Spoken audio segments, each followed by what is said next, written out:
Welcome to a special Black Friday edition of The Voice of Retail. I'm your host, Michael LeBlanc. This podcast is brought to you in conjunction with Retail Council of Canada.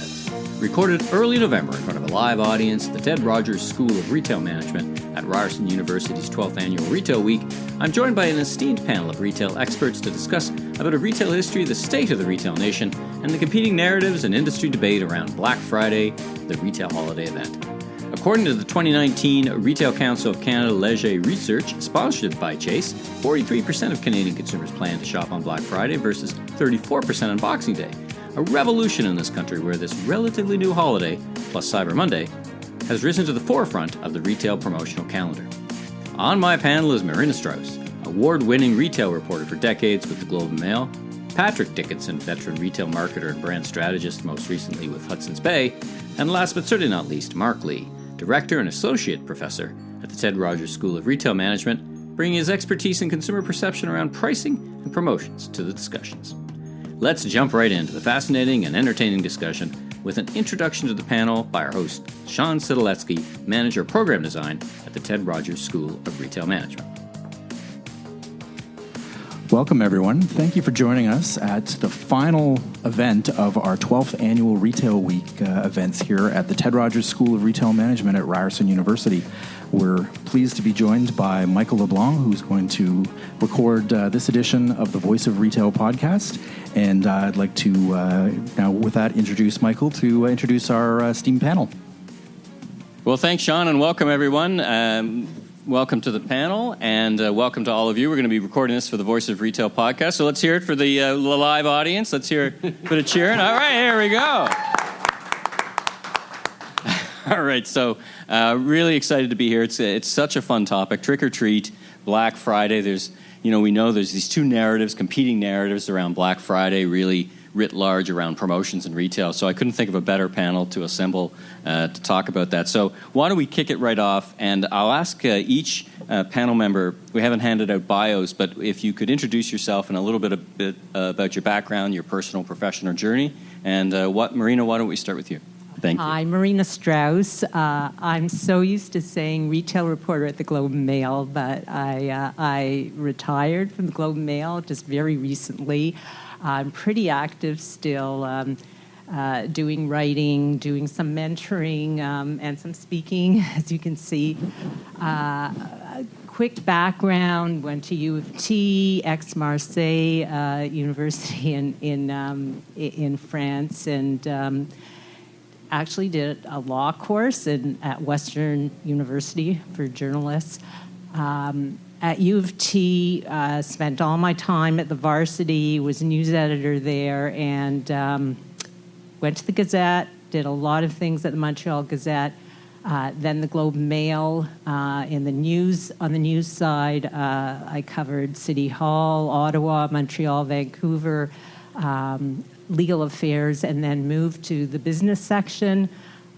Covered a lot of ground again, but a lot of it was tied to retailing, consumer products, marketing, and then for the past 20 years I covered retailing and everything from the store wars, the invasion from the States, online invasion, Amazon, Walmart, and probably one of the biggest stories I covered was Target coming to Canada and then leaving 2 years later.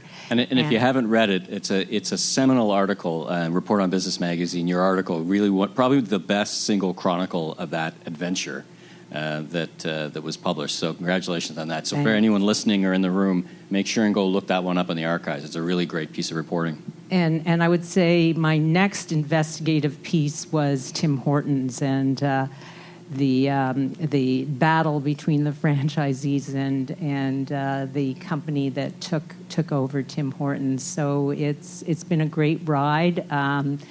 And I'm still ticking here and pretty obsessed with retail still. So I'm so pleased to be here. Thank you.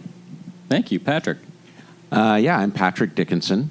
I'm thinking back to my time in retail, and I know when I got a phone call from Marina, it made me very nervous. When you saw that name on the call display. When I saw that name on the call display. I started out in the advertising business here in Toronto at a couple of big multinationals, JWT and Publicis, and kind of became an all-around ad guy. And then from there, I had my own consultancy for a number of years and ended up at Hudson's Bay for almost 13 years until just this past summer. And for 10 of those years, I was the Senior Vice President of Marketing and Brand Strategy. So in that capacity, I obviously ran the whole marketing and advertising department for Hudson's Bay here in Canada, but also with HBC's ebb and flow into big international company, maybe a smaller North American company, maybe just focused on 2 banners. I had lots of different assignments, some North American, some just here in Canada with regard to CRM and credit management and data. There was lots of sort of side lights where you'd get plunked into a responsibility for a couple of years and learn that business, and then they say, no, we want them back here. So there was lots of movement and lots of very interesting different assignments within that sort of 10-year span.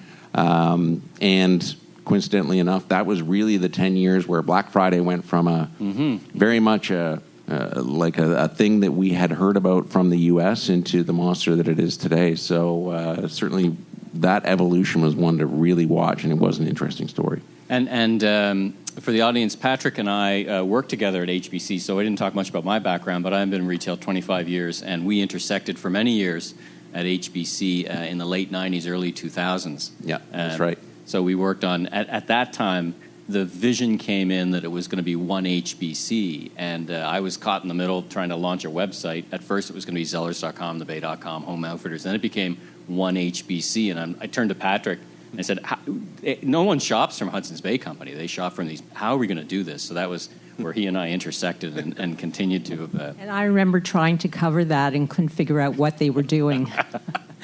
Yeah, well, my first assignment actually from outside as a consultant, and I remember saying at the time, I'm not going to tell you that this can't be done. I'm just saying I've looked all over the world for a relevant example where it has been done, and I can't find one. I thought on paper it was always very interesting to have all the different retail chains converge in one, but the problem was nobody really did e-commerce then. So if they could figure out what HBC was versus Zellers versus the Bay, well, they were doing better than me. So, well, we're kind of getting a bit off track, but it's interesting retail history because at the time there was no foundation that connected the business. So I would be in meetings with a toy buyer from the Bay and a toy buyer from the Zellers, and they didn't know each other, and they had separate agreements with the vendors. Like, you have to understand, the companies were so disparate and so disconnected. So at the base, it made a lot of sense. Let's have a common credit card. Let's have a common loyalty program. Let's have common agreements with the vendors. That started to articulate itself, though, in the brand and public domain, where it made less sense, and that's where Patrick, I turn to you, and Marina, I'm scratching my head how to explain this to anyone who's paying attention. And history repeats itself because Hudson's Bay went through the same thing with its Hudson's Bay versus Lord & Taylor versus Saks chains.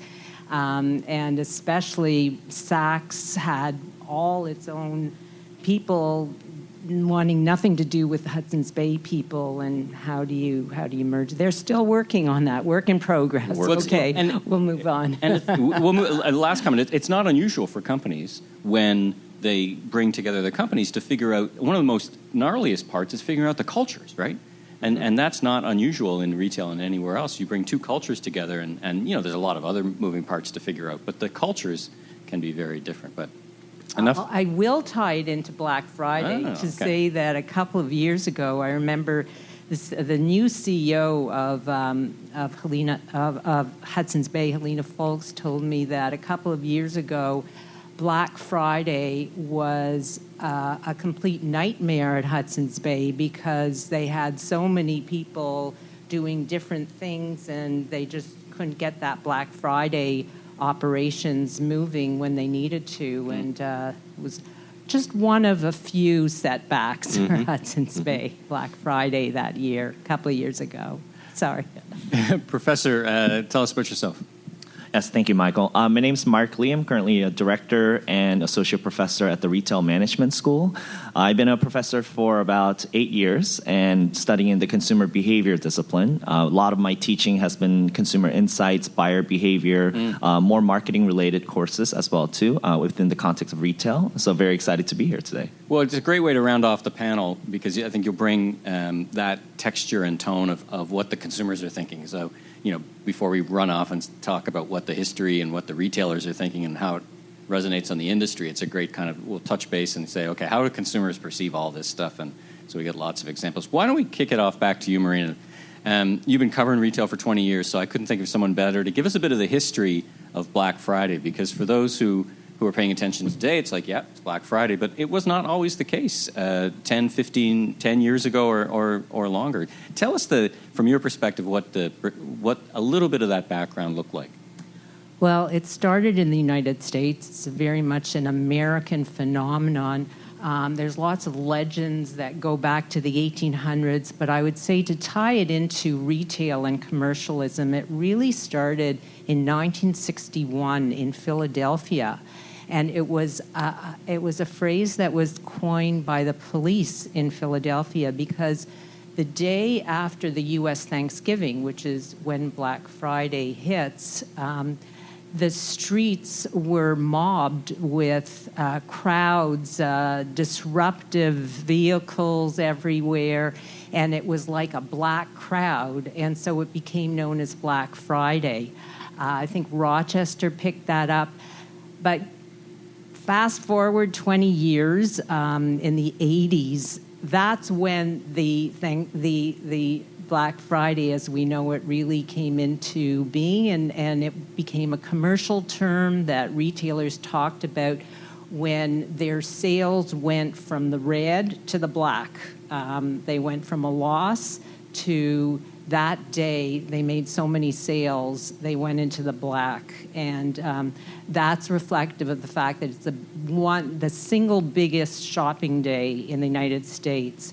So it came to Canada. I remember being a journalist and writing the stories and being out in the streets, and it almost happened suddenly here around the recession of 2008. Just before that, the dollar was at parity with the U.S. dollar. Actually, it was above parity. It was very strong. And I was writing story after story about people flocking to the States to do their shopping there because they could get you can get such great deals anyways, and then add on the dollar.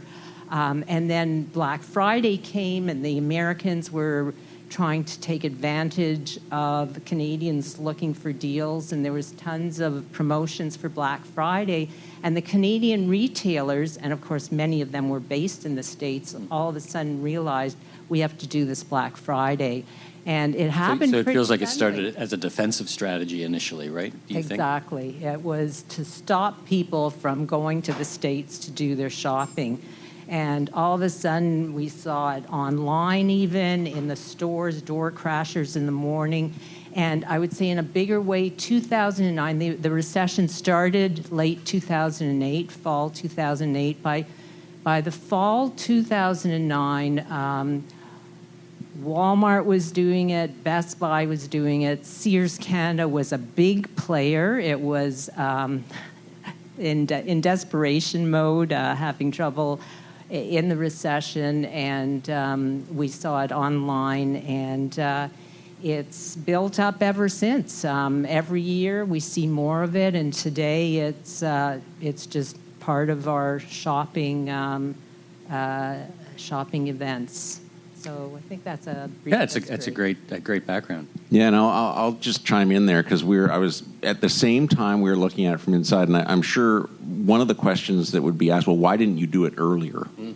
And to be honest with you, there was a lot of doubt and skepticism for a couple of reasons. Number one, there was an assumption in the Canadian retail industry that Black Friday was really tied to that calendar event, right? It's a day off in the U.S. We don't have a holiday. We don't have that Thanksgiving, by the way, is probably from a travel and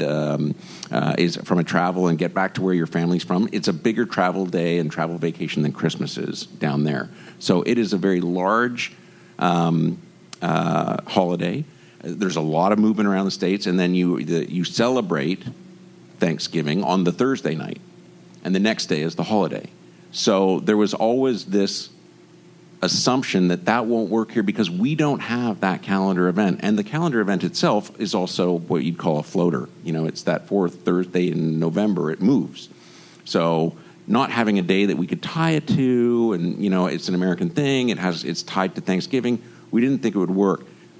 The main reason, it absolutely was a defensive strategy to get into it, and the main reason was because the kind of anecdotal stories about Canadians going down to the U.S. to take advantage of the pricing that was available in retail down there, that started to become actually real. We started to hear about 3-4 hour lineups at the border. We did start to see a drop-off after Black Friday in the States. We started to see a little bit of a drop-off in our own business because a lot of our consumers were going down south. And as the American retailers full well knew, with 80% of our population within a kind of half-hour drive of the border, there was absolutely, we could see that going forward. So whereas the retail industry, I think, got into it late and a little slow, within the first year that it was done here, there was a bounce, and a big bounce. And it went from 0 to sales tripling over the course of 2 or 3 or 4 years extremely quickly. And we were really surprised by it. But, we leveraged that kind of first mover status of a lot of the big national chains for those first 3 or 4 years, and it was just nothing but up. I'm curious, Hudson's Bay went into it when? Do you remember? My first recollection was that it was 2012. Or 2011, 2012 was the first year we really said that we're having a Black Friday event. Planned for it. Planned for it. It was in our promotional calendar. Obviously, you can't just put a banner on top of your regular weekly flyer. We had to have a lower depth of discount. Special buys or whatever. Special buys. We had to bring in a lot of things. So it was the kind of thing that had to be planned in advance. But that was the first year that we went into it, and it was like there was a 50% lift on the day, and we thought this is great. Plus, the first time you do it, it's a beautiful comp story. Oh, it's fantastic, and the thing is, when you're getting into it early on, you have now. Well, we could do it even bigger. We could do it even better. We could make it go from Friday to Saturday. So, there's ways to lengthen, extend, and really push the event a lot harder. So that's what in the early 10s, 11s, up to 15, 16, 17, all the retailers were doing was really stepping into it in a much more aggressive way. And that's where the merchants really start paying attention too, right? Yep. They're like, I don't know if it's good. Oh, wait a minute, this is really good. Let me go build that into the buying calendar as well as the promotional calendar. Yeah. Mark, let's talk about consumer behavior in the past 20 years. What's changed in your observation, kind of in this kind of part we're talking about the historical narrative? I mean, in some ways, consumers are still looking for high-low retail pricing. In other ways, they're more savvy. Certainly what I see is price transparency over the past 20 years has increased geometrically, right? But at the same time, tell me a little bit about your observations about how people shop and how they still shop, or are they shopping differently? Well, in the context of Black Friday, I think there's two major trends that we have to notice. And one is, you mentioned that the shoppers are becoming more savvy, and that is absolutely correct, but they're also less loyal. So being price sensitive is one thing, but now consumers are willing to shop at different areas. Whereas if we were to drive a General Motors car, we may continue to drive General Motors down the line, but now consumers are becoming more savvy and more informed about different choices that they have. It's also an effect because with technology, there's a lot more options and the way we buy is different. But one of the things about Black Friday that I want to mention is really about this trend of experiential consumption. Black Friday is not just a day where we just go and buy a particular item. The whole idea of Black Friday is this experience and the rush that we get when we get there. Whether it's the rush of a treasure hunt of finding the best deal, or whether it's the experience of lining up the night before with a friend and sharing that shopping experience together. And all this ends up becoming some sort of like a gamification. And retailers have an opportunity to make that exciting for the consumer. So they may have these events where first 10 customers that are lined up will get this steep discount on a particular TV. Right. So there's this whole idea, and it becomes very much of an experiential game, experiential opportunity for them that retailers can provide, and also customers make for themselves. There's Instagram events that's happening on Black Friday. There's particular deal findings or different treasure hunts, a lot of different ideas that consumers are now open to during Black Friday. And it's interesting as I listen to you because, of course, when we look at Boxing Day, which is the long-held traditional Canadian holiday, we would see those more or less so in the past. There's not as much people lining up at midnight these days with online, but you did see that. Interesting how you call out it as kind of a gamification. So is it fair to say that consumers still want to be excited? Like there's a social aspect, a cultural aspect to shopping, and particularly around these promotional deals. I think you mentioned Boxing Day, and I think that's a very interesting comparison because oftentimes Boxing Day falls on this holiday area where families would go out to a shopping mall together and shop together, and it became more of a family event for them.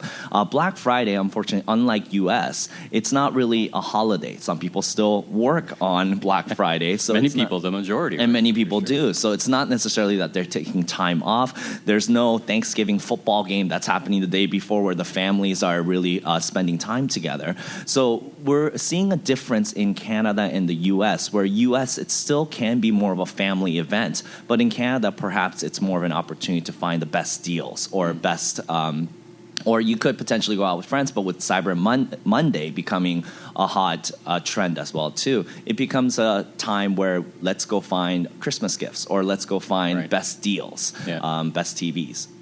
Well, it's a nice introduction to the framing of this two competing narratives. And when Patrick and I were talking about this earlier in the week, let's have some fun and let's set it up like a debate. And so in the affirmative is Black Friday is a good thing for the retail industry. And in the negative, and each of them may have different thoughts about it, but I'm going to put you in the classic debate camp of you're just going to argue for it, and Marina, you're going to argue against it. So Patrick, so again, the two narratives, which is, I wish it never existed. It's not good for the business versus it's the best thing that ever happened to retail in your career. Kick us off, Patrick. Okay, I can't be that black and white because I rode that pony for 6 or 7 years, and I thought the sun will never stop shining on Black Friday.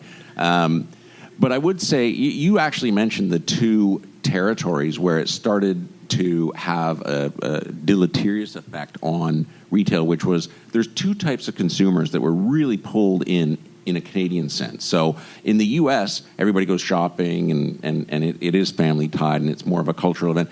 Here in Canada, there was two types of shoppers that really started to take advantage of it. One was the organized Christmas shopper.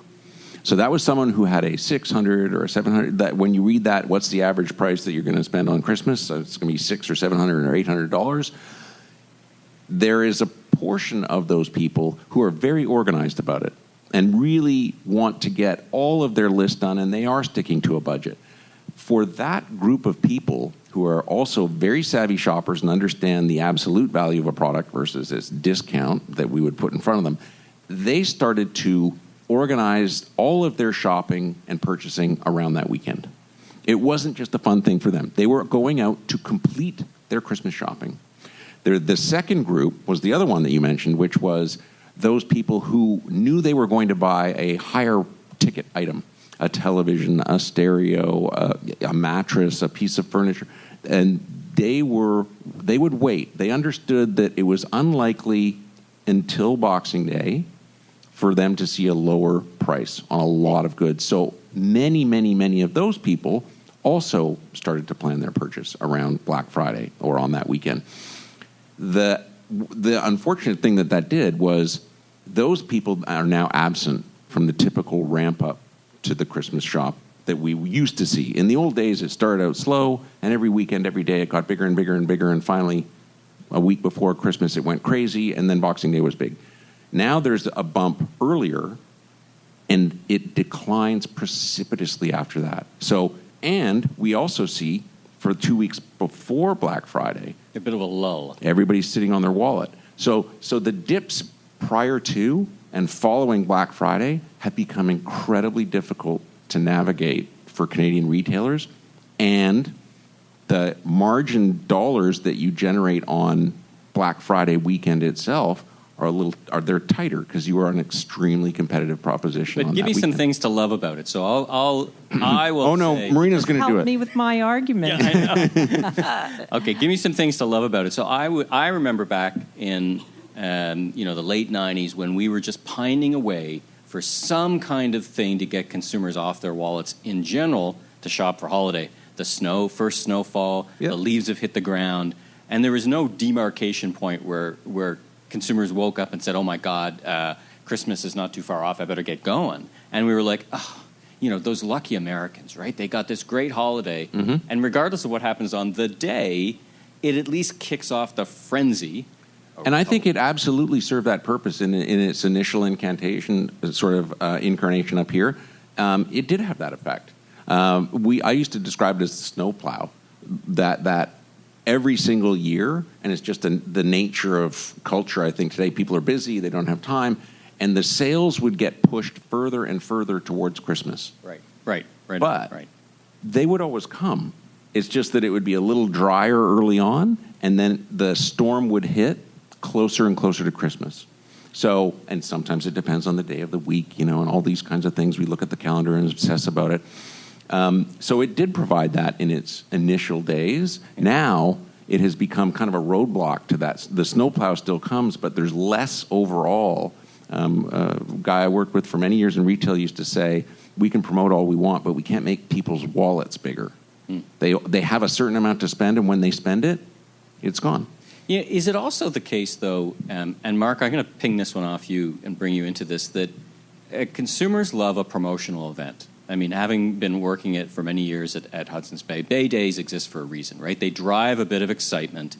And I'm often asked about, what's the purpose, the pro and con around Black Friday? And I say, listen, at the end of the day, when you've got 30 to 40% of the population thinking about one thing on one given weekend, and it's tough to get that many percentage of people on any day to agree on anything, isn't that good for retail, that a lot of people are thinking about retail and shopping? Isn't that a good thing for retail in general? Notwithstanding, okay, so, maybe there's a margin hit, but, retailers are pretty savvy. They're good. Well, I think they are thinking about retail, but they're not typically changing the retailer they go to necessarily on that day. You don't see it as an opportunity to go, hello, maybe you hadn't thought of me. Since you're thinking of retail today. It's a very noisy event. This is the problem is I don't know how much share stealing there is on Black Friday. There's some, but most of it is, or has become, the main thing you have to do on Black Friday is make sure that your regular shoppers come to your store if they're going to have a Black Friday. I would also argue that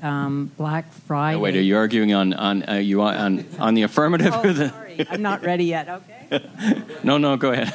I would argue that Black Friday trains holiday shoppers very early to just look for deals. And I think Patrick almost helped with my argument that they come for deals on Black Friday, and then they go to sleep, they snooze, and they wait for the next one. And then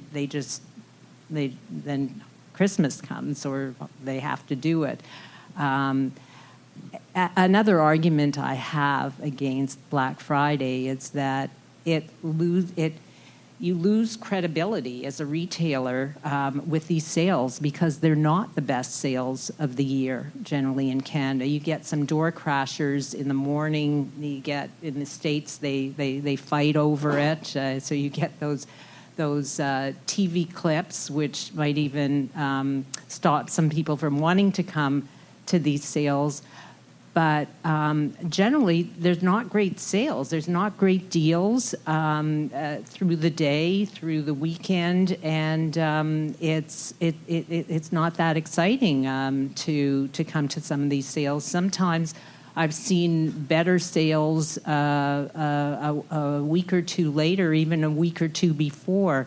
So it can get consumers angry. I've seen that, and they just get fed up, and I don't think that helps the retailers. On the other hand, it's a lot of work for the retailers. I have Patrick used the word monster.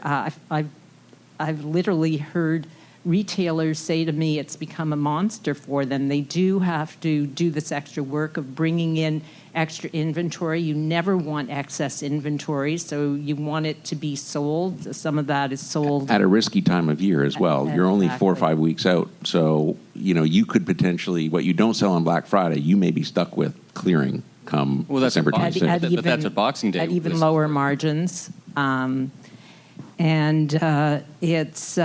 It's grown into this monster of not only Black Friday week, but Black Friday month. It's now called Black November in the industry. And we have Black Friday in the summer. I mean, Amazon brought on Prime Day, so Walmart and everybody else has their Black Friday. It's become just too generic and meaningless, and consumers tune out.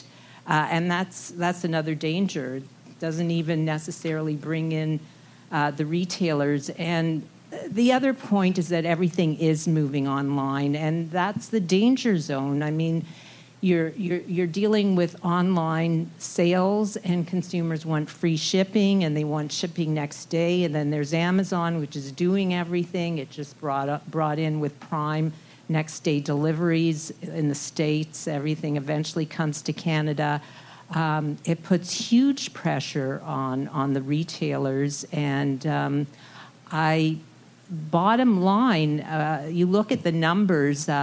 Leger and the consultancy Dig 360, their latest numbers showed that only 17% of consumers actually bought a deal on Black Friday. And those numbers are leveling off. They're not increasing. That was 17%. That 17% in 2018 Black Friday and 17% in 2017. So we're not talking about a huge amount of purchases, dollars. So it's I would say it's a very challenging event for retailers. And since we're in university, I wanted to back up some of that data. So that's David Ian Gray in Dig, and he does some work with Leger. That's a long-standing research that's added a lot of value to our insights. Retail Council of Canada, where I'm also a senior retail advisor, started doing a holiday report. We did our first one last year. We'll be issuing another one this year. And one of the questions we were getting, retailers each individually kind of perceive things, but they're like, is Black Friday now bigger than Boxing Day? And last year we saw in our numbers, which are actually done by Leger as well, so it's kind of, both were very robust, talked to thousands of Canadians, that and the numbers aren't quite right, but more Canadians said they were going to shop on Black Friday than they said that they were going to do on Boxing Day. Of course, the days are also different because one's a gift-giving occasion and the other is kind of a little more self-purchase.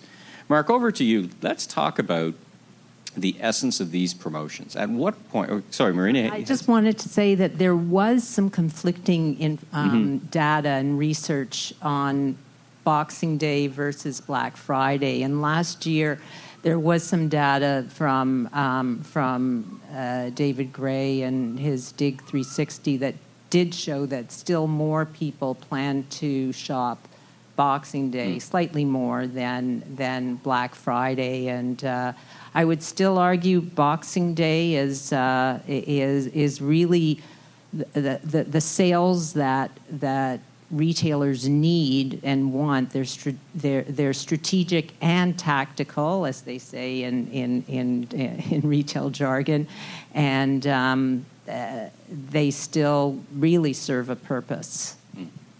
Mark, talk about it. Are consumers out thinking the retailer? Do they know? Are they waiting? Are they satisfied with these promotions? Are they waiting? And I wanted to frame this in, I did an interview last week with a gentleman named Ron Johnson. And Ron Johnson was who Steve Jobs turned to launch Apple Retail. And he went from there, after getting that behemoth going, to JCPenney. And he brought with him a mindset to JCPenney that was not unlike Apple. He says, I think what's killing the JCPenney business, so a mass merchant, is promotions. I think they're given too many coupons, they're doing too many promotions. Let's just do an everyday, let's simplify the business. Let's just do every day the price is low. And the reaction was not great. I mean, JCPenney literally almost went out of business because the consumers just revolted. Are consumers savvier now, or is it just they love a promotion? They love some excitement built into retail. What are they thinking? Sure. There's a couple things I can comment on this. Is one, I agree with Marina here. The promotions that's happening on Black Friday is not different from any other promotions that's happening throughout the year. So if we see a 40% cut in a particular retail store, we're likely to see that 40% on another day. So consumers are becoming more savvy that Black Friday doesn't necessarily provide the steep deal unless you're in that whole first 10 in the lineup.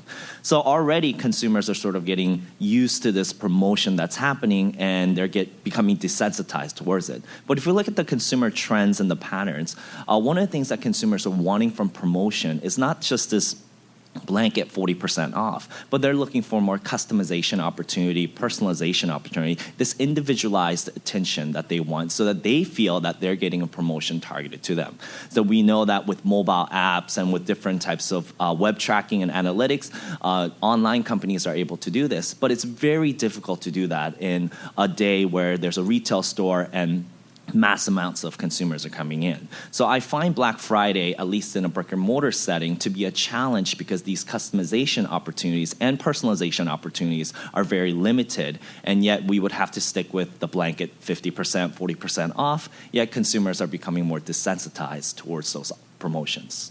Patrick, speaking on behalf of the retail industry, if you could be so bold, one of the things that, retail is very savvy. They're aware of the declining marginal benefits of any promotion, let alone Black Friday. And one of the reactions does seem to be, let's do more special buys. Let's, okay, we're 10 years into this. How do we build more margin, and how do we build more excitement in? Because they're not adverse, or they're not blind to the challenges that it's causing, right? Particularly this year, because Black Friday moved out an entire week this year, so you've got a long November. It's on the 29th. This is 2019, and then you've got a shorter cycle before Christmas. You've got 6 days less. That seems to be freaking a lot of people out. Well, it should. I mean, I looked.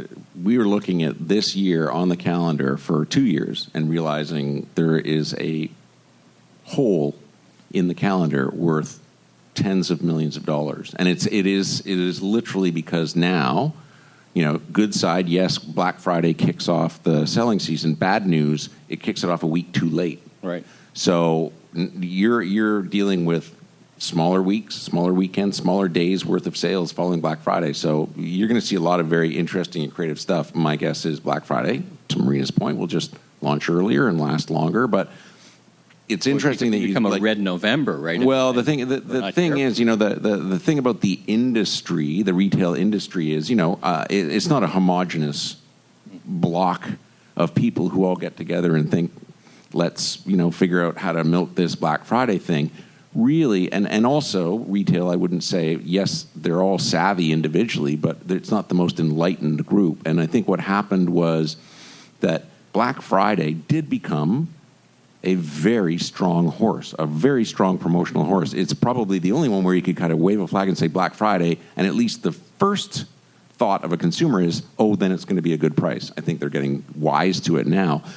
But so there's nothing to stop any retailer in this company from having a Black Friday anytime they get into trouble, anytime they're up against something, anytime they've got it's like, I'm going to do a Black Friday. I'm going to do it. There's now Canadian Black Friday. We never did it before. Now we do it. There's Canadian Cyber Monday. I created National Shopping Day when I was at the Shopping Channel, November 1st. I said, let's just create a holiday. And it was the first year was fantastic. First year is always good. But then you start, you get into that compitis and you start to, now Black Friday is becoming degraded through overuse. That's really the issue, I feel, because from a pricing standpoint, at least, and I can only speak for what we did at Hudson's Bay, our pricing on that weekend was very aggressive because we had to push it out against what we knew our competitors were going to be, and it is, at the very least, you're fighting for traffic on that day because people are going to go to the mall. You want to make sure they come in. So on like-for-like products, on commodity items, you have to be sharp and you have to go in with an aggressive mindset. But the degradation of Black Friday, when the car dealerships started having Black Friday starting on November the 1st, the noise in the market just does desensitize people. You start hearing Black Friday on your radio every morning driving into work. It's like, well, when is Black Friday? Black Friday is all November now. And some people might choose to go the other way. We're going to start on Black Friday, and we're going to have 2 more Black Fridays after Black Friday. Avoid the lull, the post. From an industry standpoint, the consumer hears the retail industry basically with 6 weeks of Black Friday, and yes, that does lead to burnout and a little bit of letdown and what's really a Black Friday deal and what's not a Black Friday deal. So I think that has been something that has, over time, kind of we've beaten that dead horse collectively, but it's individuals and individual companies making what seem to be very rational decisions about how to generate promotional sales. Yeah, individually rational, but collectively maybe not. So. Not great for the consumer perception. Marina, I wanted to throw off kind of the last couple of questions. I wanted to start with you, and you brought up Prime Day, and I had this theoretical discussion and debate. And in Prime Day has been kind of a created holiday, and of course in the U.S., Amazon is such a behemoth that with 100 million Prime subscribers that they can really move business. In fact, the reports of the U.S. retail now say, well, July was a great month thanks to Prime Day. Like it actually, and then August kind of lulls out a bit, so it's kind of the same phenomenon writ large. As a competing retailer, you sit back and you go, okay, so they're having their Prime Day. Do we participate? In other words, we do sales too, because then it becomes a fight. Or by participating, do we kind of legitimize their holiday? Do we let them just have their day, and we're going to have our day, other than Black Friday? What do you think? What have you been observing? I mean, tell me what you're seeing down south, and what your thoughts are for Canada. Well, I feel strongly that other retailers have to take on Amazon by not trying to be Amazon, by trying to do something different. So instead of promoting your Black Friday in July, promote, a free shop with a personal shopper who can give you some advice, a free meal at the restaurant in your store, so that when people fill up and feel good, they'll go shopping there. A spa, some service that will take people to the store and keep them there for a while. Just a plain discount that you can buy online is really just trying to out Amazon, and you can't do that. Shareholders of other companies won't accept quarters of no profit, which is what happens when you have these great Prime Day promotions. And for Amazon, it just keeps expanding. I mean, Prime Day this year was 48 hours. It used to be 24 hours. It can grow. It can become all of July also. So I think that's really dangerous territory that many retailers are getting into. And, it is a buzzword now, experiential. Millennials want experiential, but I think there's something behind that. Offer them a day's help, or nobody has a day, but an hour's personal help to get them a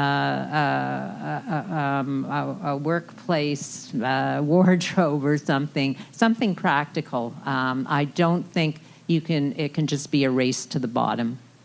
And I echo Marina here, saying about personalization is going to be very important in how we differentiate with other retailers' offerings, because price is always going to be one of the competing factors, but how else can you do? So this is where gamification can come in. This is where different types of experience offering to the customers come in. So I really feel that the ones that really personalize their offerings in the end is going to win out, because you can't compete with the big box retailers like Amazon, Walmart, who can really offer low prices. And the only sort of caveat I would throw into that is that part of the issue with Black Friday is if you want to make up or if you want to approach the market differently in order to make up those sales, you're going to have to find a way to do it on the other 364 days of the year, because you can't really do it on Black Friday. And I mean, it was, my old leader of the store operations group, when we were talking many years ago, said, the capacity, the type of capacity you're dealing with on Black Friday is you get to a point where we might not be able to actually push through any more sales. Do we have enough cash registers in the stores to push through enough? Are the parking lots big enough for people? I mean, if anyone's gone up to York. try and park around Yorkdale, it's better now. They got underground, but these are legitimate limits in terms of and I say that not to sort of cry poor, but to say that is the type of throughput and turn that happens on Black Friday. This is a day that is 3, 4, 5 times larger than a typical Saturday, and you're just scrambling to keep up. So I would say that over the long term, you have to build that type of business in the rest of the year, so that what you might miss out on Black Friday, you've got to figure out how to get it not in $10 million chunks. You got to get it kind of like $100,000 a day. Right. I also think there's an urgency to finding different things that people can do in the physical store, because online shopping, it's just 5 to 10% of overall sales, but it's growing and it's becoming more convenient. And as it becomes more and more difficult to get around cities, to drive around, I feel every day there's another story in the newspapers about how clogged our streets are. Nobody wants to go out. And it's a self-fulfilling prophecy. There's so many individual deliveries in the cities that are clogging the streets, right? You're seeing that writ large in a place like Manhattan. 1.2 deliveries a day. That's a lot of people and things on the street, right? Exactly. So for all those reasons, you need a very compelling reason to get people to the stores. Otherwise, Black Friday also will become just an online day, and you won't get them into the stores, and it'll all be commoditized and moved to Amazon. I don't think retail has to move to Amazon. I think that there can be good, credible options, but I don't think that those options can do what Amazon is doing. Otherwise, people will go to Amazon. Well, I think that's wise advice, and I think I'll end the panel there on kind of an up note, really, which is, there's light at the end of all tunnels, and I think, Patrick, your point about retail industry not being homogenous, but each individually will begin to respond and act. You see that in the States where, now retailers aren't open on Thanksgiving, right? So it's not like it will always be such. I'm not sure you can get the toothpaste back in the tube around the promotion, but it's a great way to end. It's such an enlightening panel. I want to thank all my panelists for such a great conversation, and let's hear it for the panelists. And thank you to each and every one of you in the audience, and it was great to be here at the Ted Rogers School of Retail here at Ryerson University. Well, that's a wrap on this special Black Friday edition of The Voice of Retail. Thanks to Marina, Patrick, Mark, and Sean for being my guests on this lively panel, and to the Ted Rogers School of Retail Management at Ryerson University for hosting us. If you like this podcast, you can subscribe on Apple iTunes or your favorite podcast platform.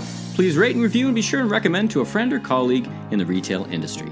I'm Michael LeBlanc, founder and president of M.E. LeBlanc Company, Inc., and you can learn more about me on www.meleblanc.co or, of course, on LinkedIn. Until next time, have a great week.